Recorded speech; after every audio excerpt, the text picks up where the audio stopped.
God is so good. I swear, he is so good. Happy Thursday, y'all. I'm back at work. Even though I am not feeling my bestest, I really should have took a sick day. But it's a delivery day, and I'm kind of broke, so I had to come to work even though I'm not feeling like it. I feel really bad because yesterday was Wednesday, and we go to church on Wednesday. We go to church on Sundays, and we go to church on Wednesdays. And I had every intention of going to church yesterday. I got home a little bit after 4 o'clock after going out with my mom and dad, just having, you know, some time, catch-up time and stuff. And when I got home, I asked my daughter, because she also wasn't feeling so great, and I was like, are we going to church? We're going to church, right? And she was like, yeah, we're going to church. And I'm like, okay, I'm gonna lay down. My youngest daughter made dinner. Oh, it was so good. She made lemon asparagus, fried rice, and pork chops. So delicious. It was so good. Oh, I grubbed down. There's just something about a meal that you don't have to make yourself that makes it so delicious. But no, my little girl's turning into quite the cook. I'm really, really proud of her. It's also something she says she wants to do when she graduates high school. She's talking about she wants to go into the arts. So either into culinary arts or into actual art. She's both either way. I mean, she's fantastic drawing, and she's just a really good artist. She can do mixed media and all kinds of stuff. My room is filled with artwork from my little girl. But so we went out, me, my mom, and my dad yesterday, and we had fun. I spent money I didn't have, but that's life, right? I never have money anymore. I really don't. I'm a single parent working one job where the hours got cut down to part-time, and inflation is killing me. Like, I have a $500 PG&E bill. That's more than double my highest bill I've ever had in the 4 years I've lived in this tiny home. A 1-bedroom tiny home, and my freaking PG&E bill for electricity, because I get gas and electricity. My gas bill, which I thought was rather high too, considering that the only thing it's running is my hot water and my stove. And that was like $66. And I was like, I've never gotten more than like a $20 bill in PG&E. Sometimes I don't even have to pay PG&E because, you know, I overpaid it or whatnot. But no, so this last month, they said I owed $478 for PG&E. That was rough. And then this month, they said I owed another $460-something. And I'm like, my highest bill last year, at the same time last year, the highest bill I had was like $247. So I don't know why it got so much. I turned off everything that doesn't need to be plugged in. I even unplugged my computer. I weather sealed like all my windows and my doors to try to keep it so it stays warm in there. I did get like replaced one little space heater that we had been using with a slightly bigger model that was like a little bit older. It was made in like the early 2000s, 2002 versus like a 2022 space heater I was using. But the apartment manager, he was like, oh, that shouldn't cost more than a few dollars to run. And I'm like, right? I didn't add a third heater. I just replaced one that I was using with a different model. So it doesn't make sense. And even he was like, I don't know, it doesn't seem right. And I'm like, yeah, it doesn't seem right. The first month, he let me get away with just paying like half of it, because he was like, no, they must have made an error. But this month, he was like, you gotta pay it. And I was like, can't afford it. And I had to come up with money that I didn't have, and I paid it. Again, not what I got on here to talk about. So yesterday, we were all out, me, my mom, and my dad, right? And we were having a very good time. It was, you know, enjoyable, even though I didn't win any money. But it was just nice getting out of the house for once, especially with my mom, because my mom is like agoraphobic. She never leaves the house anymore. So whenever she's like, hey, let's go out and do something, you gotta say yes. You can't say, oh no, I'm broke, I can't afford to. You just say yes, and then you let God provide it, right? Well, yesterday I had set like a $40 budget to go play on. Ended up exceeding that $40 budget, but it is what it is. We all have to come up with some money soon. But my dad lost his phone, and I was like, oh my goodness, how does that happen? And it's just, my dad was so excited about having his girls with him that he just wasn't paying attention. And he had switched his jacket before we left, so he thought he had one with a pocket, and he had switched to one that didn't have a pocket. So I guess he had been busy talking, and he put his phone in what he thought was a pocket that wasn't a pocket, and it just like fell. And we didn't realize it till we were leaving. And I walked around the Thunder Valley like 2 or 3 times. We walked around it trying to find it. We went to the bar, we went to the cash cage, and then finally they were like, oh, go check security, because that's where they would put it. You know, like if a worker found it or someone found it, they would take it to security. And I was like, okay. So we went to security, and they were like, we had some phones, but like that wasn't your phone that we found. They found like a Motorola, and we have a Samsung. So I was like, oh, well, that sucks. But I kept praying. I was like, Lord, you know, my dad needs his phone. I keep checking the dates to make sure I'm rotating them in the right direction. And I was like, please, God, let us find his phone. Because my dad uses, he's like me, we use our phones for everything. They got our banking apps, they have all of our contact numbers, they have every important date. It's all on our phones now. And the funny thing was, even before my dad lost his phone, we were joking about like how our lives are controlled by this device. Like 20 years ago, heck, even 15 years ago, we were not so obsessed with having our phone, and our life wasn't over if we didn't have our phone. Nowadays, it's like your life's over if you lose your phone. I know if I lost my phone, I would be devastated, because there's all my information, everything that I should remember, but I don't because it's in my hand.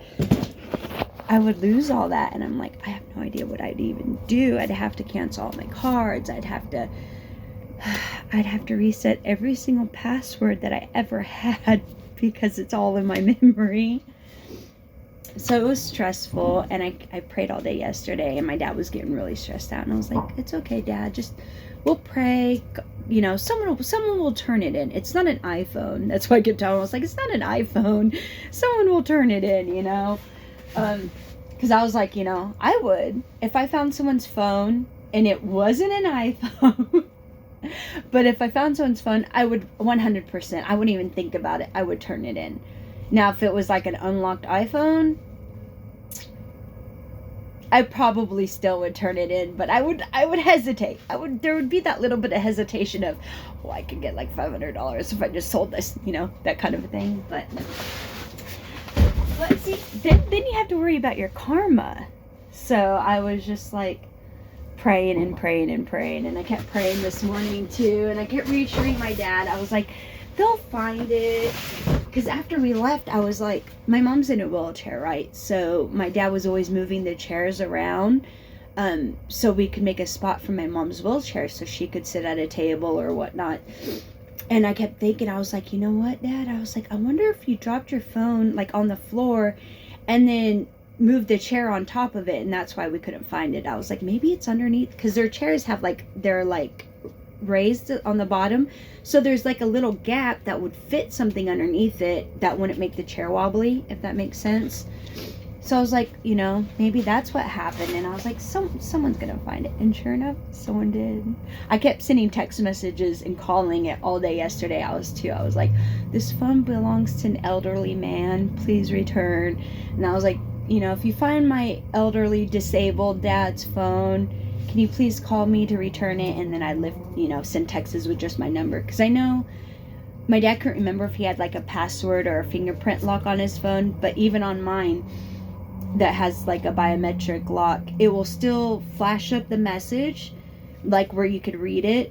You can't open up the message, but it'll flash it up, so if you're quick enough, you'll see it, and then you can read like the first sentence, usually whatever it says. So I made sure I'd put my phone number, so whoever found it, they could just be like, call that number, you know, and we can turn it in, kind of a thing. I don't know like how they got it back, but my daughter texted me and said, "Oh, they found Dad's phone today," and I was like, "Yay!" She calls my dad because he raised her. The only man she has known besides my brothers, her uncles, the only men that have been like in her life. My dad took her to every father-daughter's dance, every father-daughter event at school from the time she was in kindergarten, you know. Her dad's never been around for her like that, sadly. But it is what it is. So I keep trying to tell her whenever she gets all sad about it. I'm like, you know, your dad can't help having a mental illness. And she was like, he did it to himself. And I'm like, well, kinda. But I think if he knew what the end result would be from his drug use, I don't think anyone intentionally would choose that. I don't think anyone would be like, oh yeah, I want to go crazy, or yeah, I want to lose everybody I've ever known and loved. I don't think they would, because I know. But then I was like, I got clean really easy. I got clean when I thought it was going to be a problem that my husband was going to fight me for custody, and just I needed to be there for my kids. And I'm like, both of us can't be flakes, so if you're gonna be the flake, I have to step up to the plate, kind of a thing. Oh. But yeah, so my dad found his phone. I got off the phone with the new job that I'm supposed to be starting soon, and I was a little worried because I had told her I would call her Tuesday, and today is Thursday. And I was like, I'll call you Tuesday, or I'll call you Monday and call you Tuesday. And, you know, hopefully we can, because I have to do an exam before I can start. So I was like, you know, I'll call you and let you know when I'm ready for it. And I had planned, the plan was last week. The plan was to do the test Tuesday, hopefully. And I knew she had something she was doing today, Thursday, so I knew we couldn't do it then. But then I had problems accessing the exam online. Like the link they sent me, it wasn't working. And then it took me like 2 days of fiddling with it and contacting customer service. And then I finally got the link to work. And I watched like half of the exam, of the study materials. And then because I'm sick, I'm not feeling good, I like dozed off. I dozed off after it said like completed, but I'm like, I remember, because it's like a refresher exam, it's something I did before. I was like, I remember it being like more involved, like there was more questions in there. So I was like, I don't think I did the whole exam. I think I dozed off somewhere in the middle of the exam, the test exam. And so I told her that today when she called me. I was like, I was gonna call you later, I promise. And then she was like, yeah. She's like, it's okay. Did you ever get that link to work? And I was like, it did for one day. I was like, one day it let me access some of the videos. And then I was like, and I told her, I was like, and then I came down with like a cold, so I'm not feeling good. And I said, and I dozed off in it. And then when I tried to restart it, it kept giving me an error page. It keeps giving me a page not available, link not available, video not available, kind of a thing. It gave me like 3 different error messages when I kept trying to find it. So I was getting really discouraged. That's kind of like why my brother was like, you need to go out, you need to take a break. Because I was getting really discouraged and really frustrated that this exam I have to take, the study materials weren't working. And I was just like, I've been so stressing about it. But the lady who's head of the department that I will be going in, she's wonderful. She is wonderful. I can tell that she is going to be a wonderful manager or department head, whatever you call her. A wonderful boss. Because she's like very, very understanding and very just like, just keep me in the loop. It's okay. We can work around it, kind of a thing. And I was like, I'm so sorry. I know I wanted to do this test this week, but I don't think it's gonna happen. And she was like, no, that's fine. I was like, you know, is it okay if we do it like Monday or Tuesday? And I was like, Tuesday the latest. I know I'll be ready by Tuesday. Fingers crossed. Because like I said, it's just a refresher course. I just needed to go over some study materials so I remember what they're gonna ask. And even then, like when I did it, it's always the dumb questions I miss, you know, like common sense told me to answer it this way. But I hadn't really paid attention to the module before. So I was like, is that what they're asking me? That seems like a weird question to ask me on restaurant safety kind of a thing, you know. It was like not even about that kind of a stuff. So I was like, I don't think that's what they're asking me. They probably meant this. They probably wanted me to answer it this way. So I clicked what I assumed they probably wanted me to answer instead of what I knew it should be. And they were like, oh, no, you got it wrong. And I was like, I knew I got it wrong. I should have paid better attention. So that's when I decided, oh, I'm gonna go back and start the course over and re-listen to everything, so I know and understand what they're asking. But when I tried to go back to do it, it kept telling me, you know, that the video wasn't there. And I was like, but it's supposed to be good for like 60 days. And it's only been a day. But yeah, so that's how my morning is. I'm just rotating all this stuff. It's a busy, busy day. I'm almost off in a couple hours. And then I'll go home and go study and try to figure out a way to make some money. I got paid yesterday and already gone. Like the minute that money hit the account, I had stuff that was like, you need to pay me, and they took it out. And I was like, oh, didn't want to pay you, like loans and stuff, you know. I was like, oh, I'm gonna call them and tell them, you know, can we pay it later, kind of a thing. But instead they took the money, and now I'm like, ugh, I still gotta make my car payment. I mean, not my car payment, my car insurance payment is like due. It was like due a couple days ago, and because this other loan took money out, now I don't have the money for my car insurance, and I'm like, ugh. Good news though, I'll get my tax return in like 2 weeks. I just gotta survive till then. If we can. If not, I'll be like, help me, there's a GoFundMe. God to God. Oh, that'd be so embarrassing. All right. Bye.